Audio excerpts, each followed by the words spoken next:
Welcome to the Big Change the Film interview series, and my name is Jason Cohen. I personally have lost over 120 pounds, and every week I chat with inspiring individuals who've also lost significant amounts of weight, hear their stories, and pass along some of that inspiration to others. Including today's guest and myself, the total pounds lost is now up to 10,715 pounds. I'm extremely excited to announce that later this month, on the 28th, I'll be speaking alongside Tim Kaufman and Dr. Robert Osfeld in Detroit at PBNSG's monthly event. If you're in the area, I'd love to meet you. Please come out. It's going to be a fantastic night, and I'm really looking forward to it. Again, you can find out more information at pbnsg.org for the event, to get tickets, and much, much more. They have a fantastic organization, and I think it's going to be a wonderful night. I'm also excited because if you may remember from earlier this month, I mentioned that one of the things I was excited about this year was hopefully bringing on partners and sponsors for this podcast, just to help with production costs for both the podcast as well as really for the film. And I'm excited to say that we have our first sponsor, which is Health IQ. I'm going to say a few things about it. I didn't know that I would remember all the information, so I just recorded the audio, and that's coming up right now. The Big Change the Film podcast and interview series is sponsored by Health IQ, which is an insurance company that helps health-conscious people like runners, cyclists, weightlifters, vegetarians, and vegans get lower rates on their life insurance. I was intrigued when they first reached out to me and shared the company's values and mission. My contact Tim even told me about how the company cares for the well-being of its own employees by providing a gym to work out in at lunch, healthy eating options, and much, much more.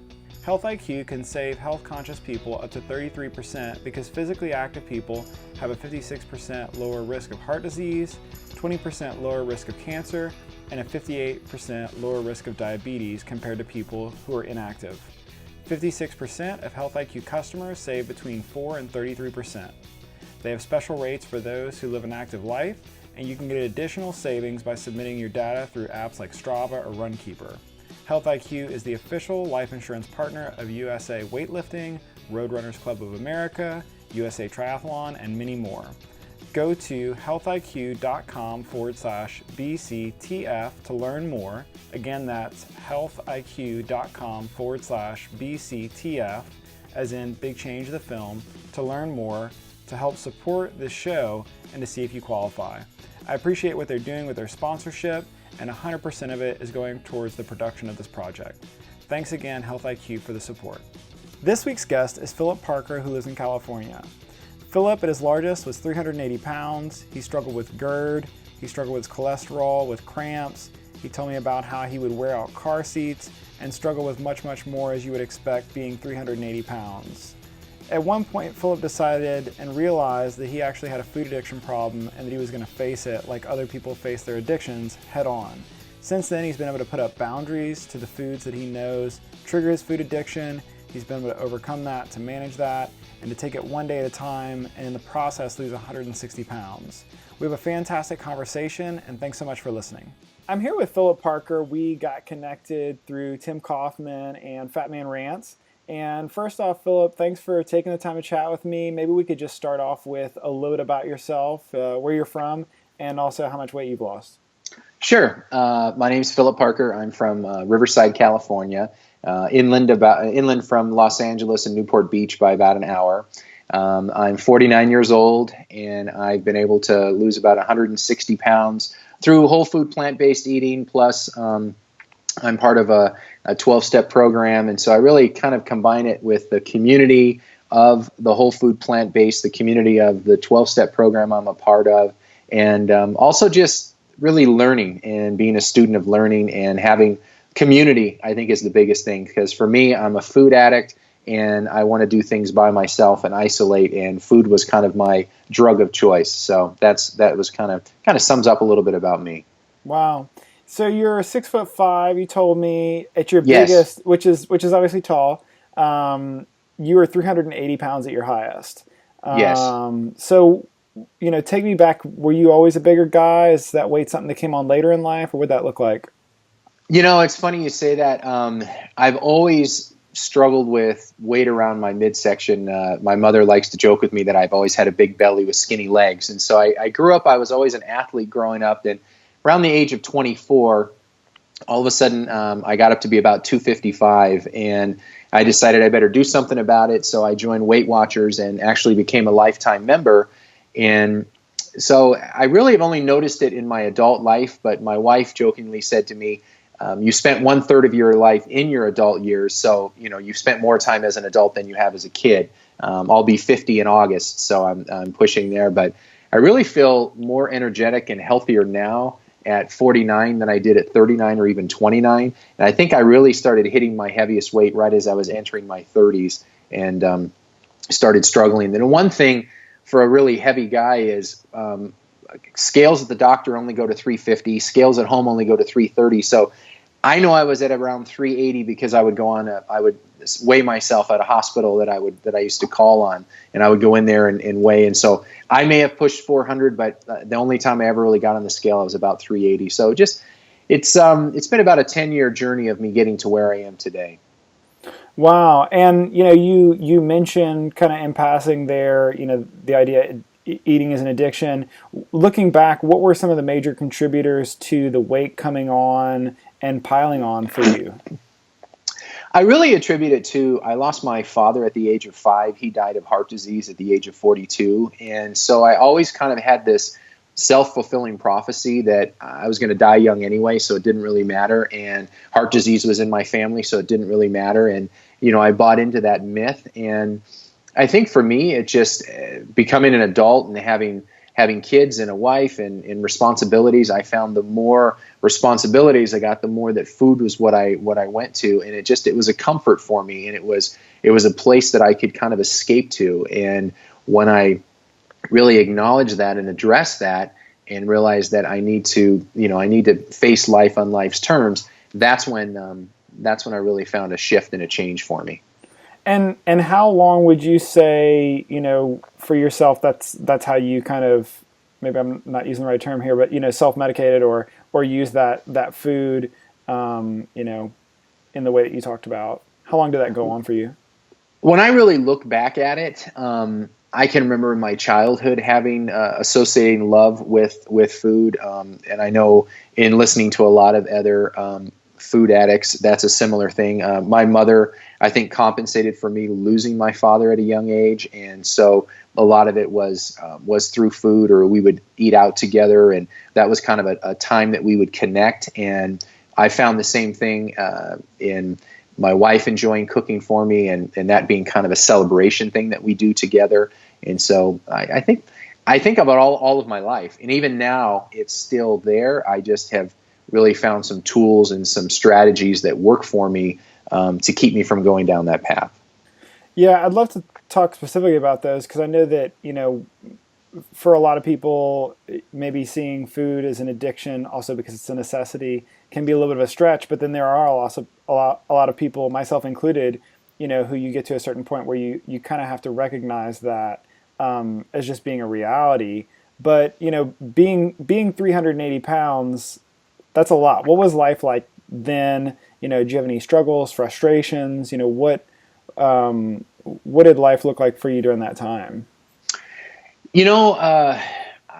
Somebody said something to me once, which I thought was so interesting, and that was, alcoholics and drug addicts can hide their addiction, but those of us that are compulsive eaters or emotional eaters, we wear our addiction on the outside. Everybody sees it. You walk into a room and people see it. For me, it was, you're a big guy, you're a nice guy. It was kind of jolly Phil. It was happy Phil. I remember the pain I used to get in my knees and my back.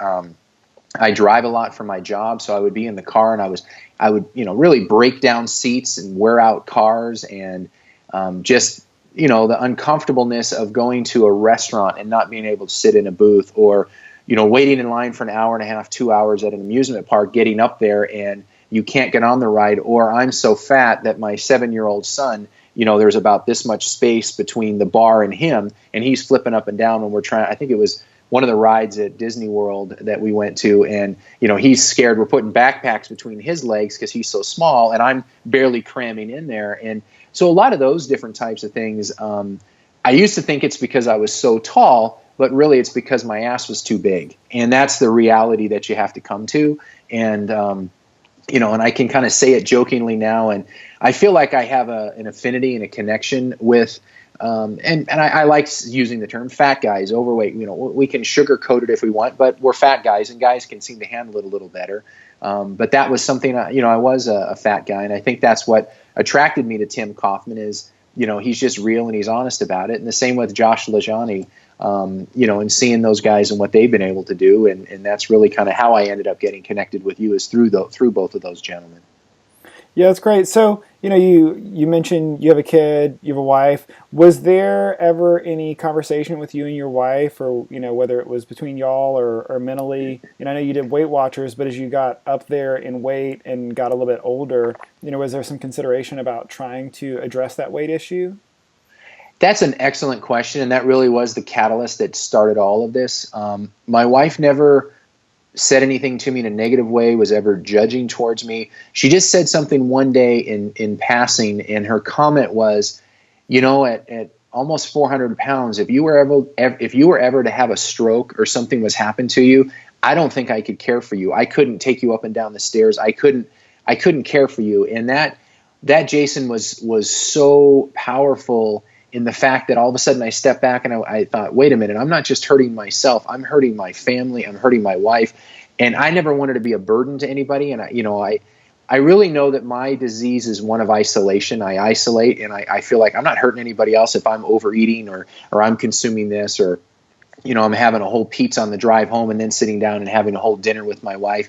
I never thought about that, as long as I eat the food she made. But that was really the shift that made me decide to go, do something about it. And also I was approaching my 39th birthday, and I realized, my gosh, I'm going to be 40 next year. I really need to do something. And that was it was those two events that started the process for me. And then what was your response to that, to having that kind of, mind-altering experience? I went back to Weight Watchers. I went back to what I knew, and I started going to the meetings and started doing that. But again, I wasn't having the success that I had had before. I don't think, when I did Weight Watchers as a college student and was able to achieve lifetime membership, my life, it was very structured. I was in school. I didn't have a wife. I didn't have kids. I didn't have all those responsibilities. It was really go to class, eat your food, go to, and it was kind of once life began that I found that's when I really went to food. And so what was different this time? What did you begin to do to change things from there to, where you are now? I really think it was community. I got involved in a community called Take Shape for Life, which is a coaching organization as part of MetaFast, and I found a community there that really supported me, and I started coaching people and really surrounded myself with like-minded people and started following their program and eating 6 small meals a day. And it helped me get from 380 pounds to down to about 220. But what I found, the challenge that I had with that program, and that was really for myself, was it was a diet rather than a lifestyle for me. It does work for some people. It opened my mind to new things and to new things that I could learn. And what I found was my barometer was at like 380, and then my barometer came about 300. So I always kept that 80 pounds off, but whenever I got to about 300, I would come down to about 280, and I'd go from 280 to 300. And I stayed in that space for probably 5 or 6 years. I would go back and forth. I would get as low as 250 and I'd go back up. I never addressed the food addiction and the compulsive food behaviors that I have. And then, what did that look like? What did, because like I said, for a lot of people, whether or not you realize it, food addiction is probably a better way to think about these things than just to have a little extra weight or whatever, because in my mind, at least, whenever you address an addiction issue, you kind of get to the core of it. Whereas yes. whenever you address, I just want to go on a diet, I want to lose some weight, you're kind of almost just addressing the effects of that addiction in the first place. And it's great that you say that. I think what did it for me was a friend of mine. I'll just kind of tell the story. I called a friend of mine. I want to say it was March of 2013. I don't know the exact date, but we were just chatting on the phone, and I said, "What are you doing?" "Oh, I'm juicing kale." I didn't even know what kale was. I couldn't spell kale. I'm like, "Kale, what do you mean?" "Oh, I have this juicer and I'm juicing kale, and you got to watch this movie. It's called Fat, Sick, and Nearly Dead." And I'm like, "Oh, okay." So I watched Fat, Sick, and Nearly Dead, and there's this guy in the movie, and his name's Phil, and he's 400 and something pounds, and he juices and he loses weight, and all this great stuff happens. Well, I'm like, great, I'm going to go buy a juicer. And I didn't go buy a cheap juicer. I go buy the Omega 350, blah, blah, blah, with all the fancy bells and whistles. And I'm going to do a 60-day juice fast, just like they do in the movie. Again, I'm an addict. So I jump in, I make it about 15 days, and I go through caffeine withdrawals, sugar withdrawals, all the different withdrawals. But I'm feeling amazing. My energy level is high. But I crash after about 15 days. Then I decide to revisit the juice fast with my friend. And this time we're going to do it for 21 days. He falls off after 3 days. I stay at it for 21 days. While I'm on this juice fast, Netflix and all its wisdom pops up and says, "Hey, there's this other movie that you like. It's called Forks Over Knives." I watched Forks Over Knives, and when I watched that, it was like the truth was being told. I associate it with the first time I ever went to church, and I heard about the truth of Jesus and him dying for my sins, and it was that same effect. And I don't want to come across as evangelical, but it just felt that way to me. And I'm like, okay, this is truth. If I eat these foods, I will be able to get healthy. And so I decided, okay, I'm going to become plant-based, strictly for health, not for ethical reasons, nothing else. And I started researching and finding these groups and things. And on one of the groups one time, they said, "Hey, listen to this Rich Roll podcast. Listen to this guy, Rich Roll. He'll talk about this stuff." And I'm like, okay. And it was Robin Arzon. I remember it was the very first one I ever listened to. I listened to the Rich Roll podcast. And as I was listening to Rich Roll, I realized he talked a lot about addiction. He talked a lot about recovery. And he talked about it without talking about it. Now, when I was listening to him and I'm doing this plant-based eating, again, a simple comment by my wife, very loving, but in a nice way. She says, "You're not eating any of the food the rest of us are eating. You're not eating all this meat and all this other kind of stuff, but yet you're still 280 pounds. And I'm like, oh. And it was one of those little clicks where it's like you heard about food addiction and you didn't really want to address it, and people get real freaked about it. And I get a lot of people that want to talk to me one-on-one, and they'll attack or do different things. And that's fine. That's their side of the street. What I've really learned is I can only worry about my side of the street and what I'm dealing with. I can't worry about what the other guy or gal is doing. And so I started looking into, okay, what type of a 12-step program can I go into to help me address what's at the core? And when I found that is when all of a sudden everything opened up. And I started realizing, my goodness, my compulsions aren't just about food. They're about every other part of life. But food is what I use to manage all that. And when I started addressing that, then I could start realizing, gee, if I can eat MetaFast meals 6 meals a day, and if I can do this, and I'm very good at the whole structured program, all I have to do is eliminate the junk I was eating and start eating healthier foods, and I can eat as many of them as I want, which is the crazy part, and I start losing weight and I start feeling better. And I love to quote, I think it's Rip Esselstyn. I love, I'm as regular as a Swiss freight train. I mean, it's just, there's side effects that are very good. And long-winded answer. Sorry for going on for so long. No, that's all great. So you made the switch, or you're making the switch. What are some of those things? You mentioned I've put some things in place to kind of help me with those addiction tendencies and things like that. What are some of those things that you put in place that you began to use and maybe still use today to manage some of that?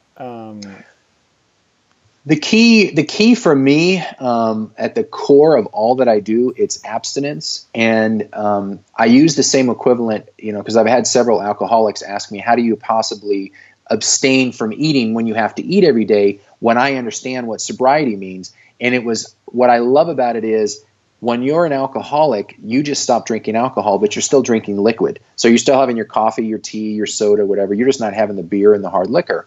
As a food addict, I've just found that there's certain foods that trigger my addiction, and that's sugar, flour, and caffeine. So and alcohol. I choose to abstain from those. And the other thing that I did that's really helped me is I joined Chef AJ and John Pierre's Ultimate Weight Loss Program back in May. So I was kind of laughing because, I'll show you here. I've got my pot liquor. I make a pound of greens every morning. I eat a big pound of greens, and then I put extra water in there, and I drink the pot liquor. And what I find is having those greens in the morning helps calm my brain. So I have a calm, stable brain, so I'm not as quick to want to go and eat those other foods and have those cravings for those other foods. And the other thing is I eat a lot of potatoes. I follow John McDougall's program and the different doctors and things that we have.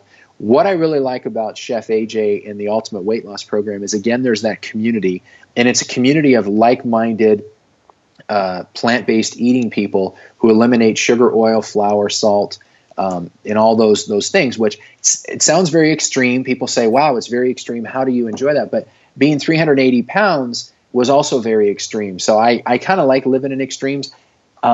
I was listening to some of your interviews, and people were talking about they forget how much they've improved. And I was having to kind of stop and think about that before today. What was life like before? Because I've been living life in this place now, and I like it so much better. Yeah, that's great. I'm curious because you said, with your wife, like it was a way to celebrate. It was a way for her to show her love to you, things like that. So how have you kind of kept some of those things, or how have you reframed some of those things that before food meant that celebration or meant that showing of love? What does that look like in context now?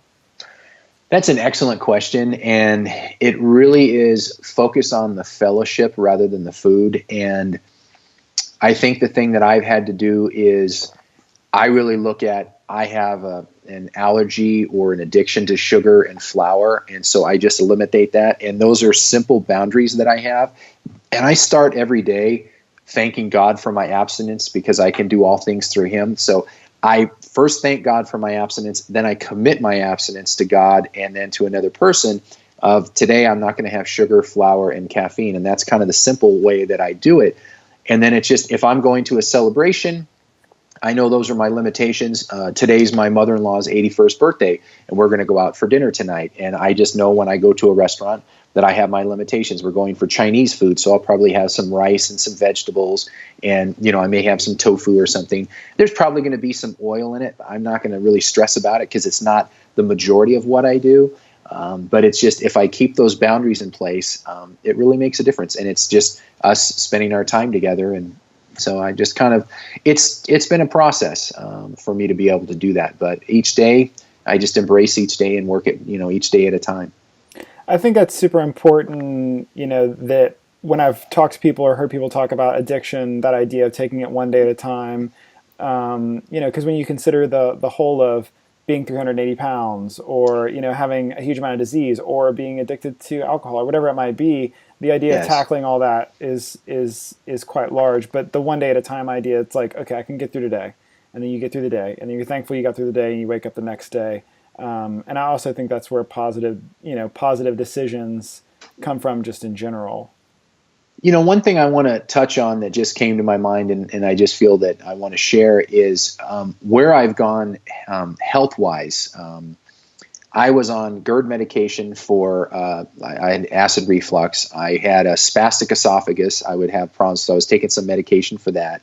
I was taking cholesterol medicine because I have a low HDL, and that's what caused my father and my grandfather to both die at a very young age, was because of a low HDL. Medication doesn't really help with HDL. The only thing that really helps is as activity. What I've been able to do through a plant-based diet and with exercise is I've been able to lower my total cholesterol to 136 with no medications. I don't have the GERD issues anymore. I don't have the spastic esophagus anymore, and I stopped taking the cholesterol medication because one of the things I found was I started working out about 2 years ago, and I was getting all these crazy, maybe it was 3 years ago, these crazy leg cramps, and I couldn't figure out what it was. And then after having a conversation with my mother, she said, oh, both myself and your brother and your sister have gotten leg cramps from cholesterol meds. And I'm like, oh. So I stopped the cholesterol meds. The leg cramps went away, but they just returned with squat cramps and things like that from working out, which is a whole different set of pains and things. But the other thing that I've been really excited about is what I've been able to do with my body as I've improved the strength and I've started working on it, where now it's like I go to work out and it's painful, but it's in a different painful. It's not, gee, my back hurts, and learning how to properly lift things and just have that activity level. That excites me to be entering my 50s healthier than when I was entering my 40s. Wow, yeah, that's awesome. What has the response been for, and how has the relationship changed with, your wife and your kids and maybe those immediately around you? I think they are waiting for me to go back to the old way. And I have to work on, for me, my biggest thing is being able to say thank you. Probably the biggest surprise is being referred to as the tall guy instead of the big guy. That's a shift. And people I haven't seen in a while, and really being humble. I think what this has done the most for me is being humble. And as a plant-based eater, we're kind of out the norm, and people will get real excited about this meat or that meat or whatever, and I just kind of quietly say I took meat out and I replace it with potatoes and rice. And so my meals are always different than everybody else. There's still meat served. My wife's not a plant-based eater. My mother-in-law lives with me now, and she's not.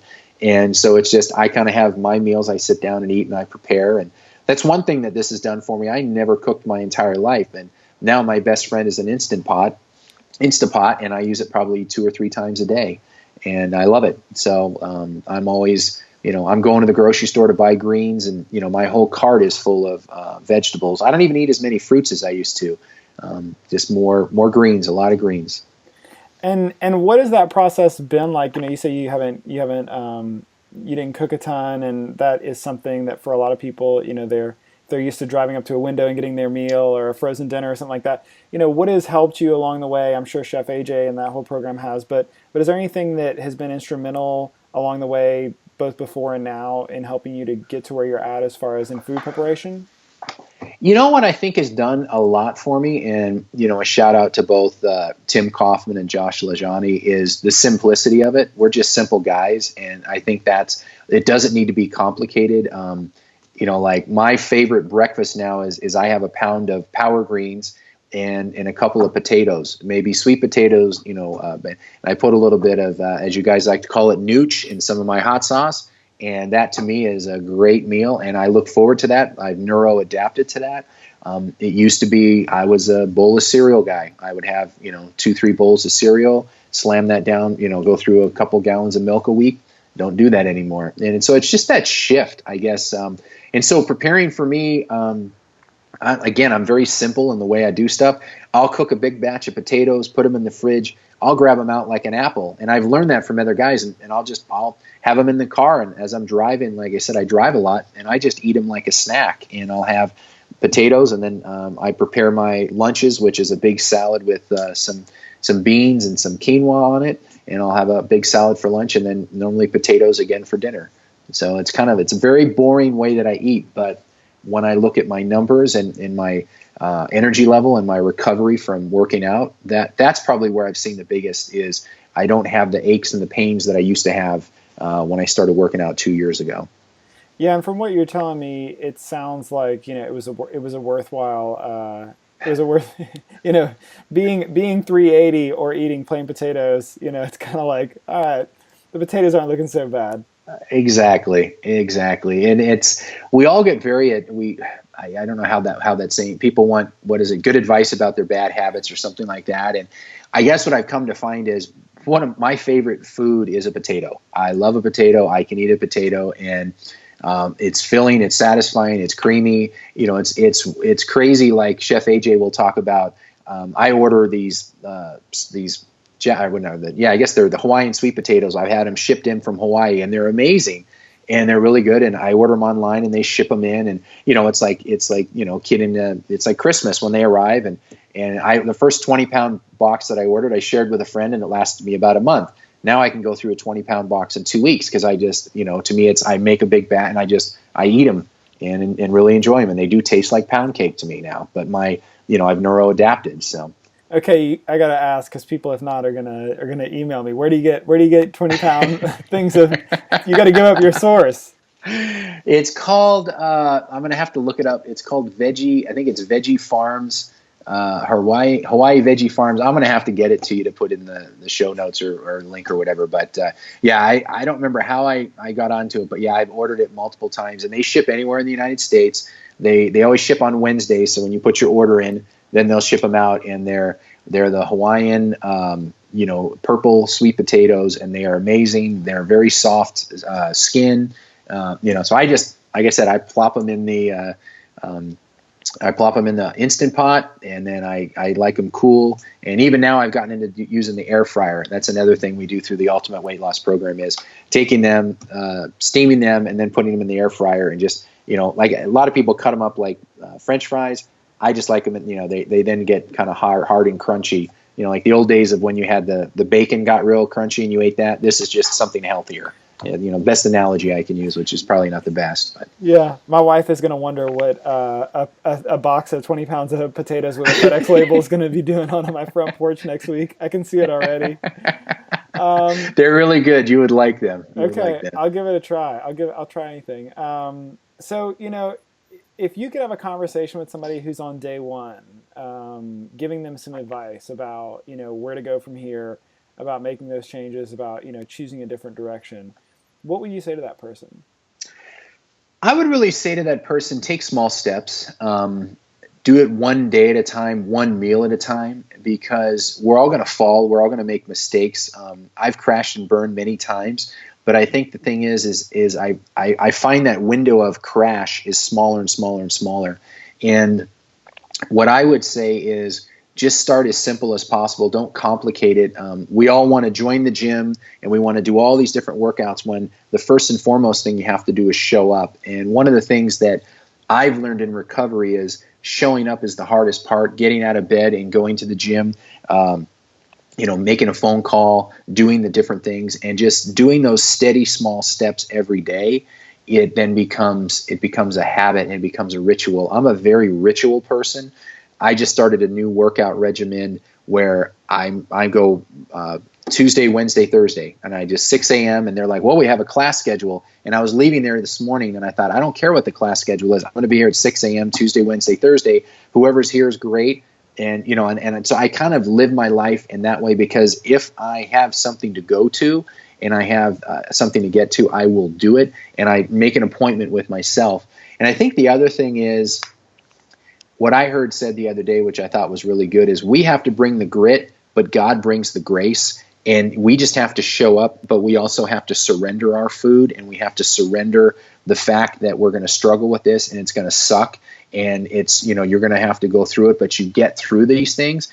And I don't know how it's been for you, but when to lose 120 pounds must have been amazing for you. And the things you're able to do now, and the things you can do with your wife, just being able, just the intimacy and the closeness, and where my mind isn't always thinking about food, has been a huge, huge thing, where I'm now more present with people. I'm more present at the holidays. I'm more present in so many places where I would have always been thinking, what am I having for lunch? What's for dinner? Oh gosh, where are we going to go on vacation? Well, what good restaurants are there? Now it's more about celebrating and having that enjoyment. Yeah, I think sometimes you don't realize how much that mental energy takes up, quite literal energy, or space or time, whether it is the planning because you base everything around food, or because, I know for me and for a lot of people, it's that mental anguish of, where am I going to sit? Where am I going to fit? What are people thinking? All these kind of things. And I think one of the things that I've, in talking to you, that really has stuck out to me is you kind of found something that worked, and you knew yourself well enough to know, like, hey, I've got to create kind of some structure for myself, and I've got to stick with that, instead of, relying on what other people think or other people say or who else is at the gym or whatever. You found what worked for you, and you said, I got to stick with it if I'm going to be successful. Very true. Very true. And listen, and find those people that you trust and that you can listen to. I just joined this brand new gym yesterday, and they sent me all this information about this eating plan and that eating plan and da-da-da-da-da. And I read through it all. I wanted to have an open mind, and literally it went in my shredder. I thought, I'm not following any of that. I know what works for me. And I had a friend of mine that shared it the best. He said, you need to take ownership of what your diet plan is. And I forgot to mention, I've gone through the Cornell University plant-based nutrition certification program, so I have that knowledge. I attended a plant nutrition project meeting here in Anaheim about 2 years ago, which was great. I went in as a layperson, not as a medical professional, and it was just great being there with all the, I got to hear Esselstyn, Campbell, Ornish, Gregor. I mean, it was like being a kid in a candy store, for a plant-based person to hear all these guys talk. And the underlying theme that everything always comes down to is our bodies heal themselves amazingly if we allow them. We are doing abuse to our bodies by the food that we're putting into it. And that's the part that I have experienced this flu season and cold season is I've felt bad, but I haven't been down. And it's been I've seen all these other people getting very ill, and I just keep thinking I attribute it to my greens and getting out and moving, and my pot liquor, which I love, and you guys understand what I guess that's a term that we but Chef AJ says it, and I just love to talk about my pot liquor. So it's I've got my leaves of greens, and I just sip on it all morning, and I have that instead of my coffee. Wow. And then, kind of lastly, what would you say to yourself if you could go back in time and have a conversation with that 380-pound self? That's a great question. I think what I would say to myself is stay the course, be good to yourself. There's a tomorrow, and, this too shall pass. And no matter what you're dealing with today, it's not as bad as you think it is. And it's all relative. It's like when I was in kindergarten, I remember the trauma of kindergarten, and then there was trauma of high school, and then there's trauma of getting married, and trauma of, raising kids and going to weddings now and things like that. So there's just realizing that stay the course, I think is the simplest thing. And it's just that one day at a time, one meal at a time, and just come up with that plan and know that you're going to fall off, know that you're going to mess up, but be prepared for that, and don't beat yourself up, because what would happen to me was I would get the forget it's. I would hit something, it wasn't going the way I wanted, and the little 5-year-old boy would come out that lost his dad many years ago, and I want what I want, and I want it now, and I would start having that little tantrum, and unfortunately, sometimes that tantrum could last for 2 years. It would be, I don't care, I'm going to eat whatever I want, I don't care, and you see that in little kids when you're talking to little kids, and they're like, well, I don't care, I don't want to do that, I'm not going to do that, and it's that kind of grow up, but also still be childlike, still have fun. And I think what this has done for me is shown me that I can really have a lot of fun in this new body that's been created by eating a whole food plant-based diet, and and really surrounding myself with people that can support me. Awesome. Well, what's the best way for people to connect with you and keep up with what you have going on? I am on Facebook as Phillip W. Parker on Facebook. I'm on Instagram. I'm on Twitter. I don't remember what I am on those two.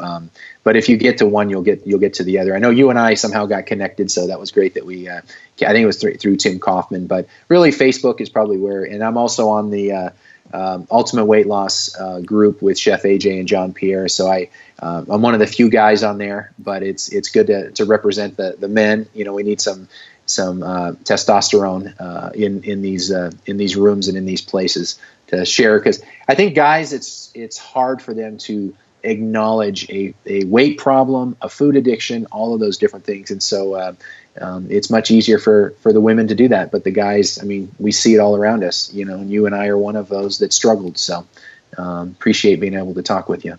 Well, Phillip, thanks again for the conversation, for sharing your story, and I look forward to keeping up with you. Thank you.